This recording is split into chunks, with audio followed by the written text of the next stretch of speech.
Hello Mare, welcome to my channel. Mare, alam mo ba? Carla Abriana, inulan ng bash dahil sa binibentang pre-love items. Tara, let's spill the tea. Matatandaan na nag-post sa kanyang Instagram page ang mga binibentang item ni Carla Abellana. Sa kanyang mga binibenta ay may brand new at pre-love items at inaabangan ito ng mga netizens.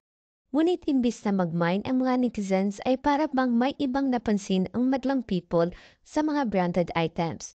Ilan daw sa mga binibenta ni Carla Apiliana ay halata raw na luma, may sira at madumi rin daw. At ang mahal ng mga ito. Tanong ng netizens, bakit hindi ito pinarinisan at inayos man lang bago i-post sa kanyang Instagram? Isa sa mga binibenta niya na nag-trending ay ang sapatos kung saan makikita mo naman talaga na madumi at luma na talaga. Narito ang comment ng netizens. Nakakahiya naman po, ngayon lang ako nakakita ng artistang naka-pre-love benta kaso abis lahat ng gamit. Halatang hindi marunong mag-alaga ng mga gamit na branded like other artista. Kahit pa branded tapos ganyan quality, wag na lang. Nagbebenta kayo tapos ganyan. Ano tingin niyo sa mga tao? Bumibili ng basura?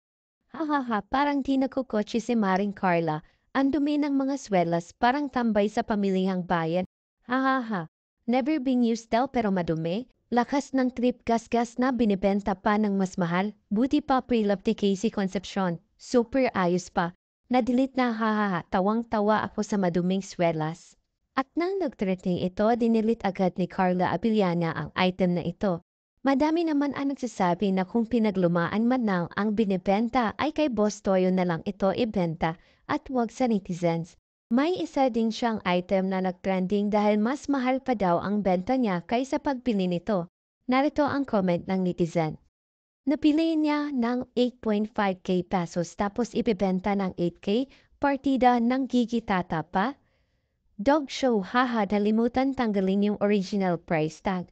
You bought it for roughly 11k pesos, 200 USD, but you're selling it for 18k? At dahil dito ay in-update niya ang mga presyo ng kanyang pre-love items, kaya nag-post naman si Carla Abellana sa kanyang Instagram na people can be so mean, so mean. At sa isang interview ay tinanong din si Carla Abellana tungkol sa kanyang trending closet na nagbebenta siya umano ng pre-love items pero ang mamahal. At ito ang sagot ni Carla Abellana. Di yun totoo, grabe kayo. I would sell something na much less naman than how much I got it for, diba?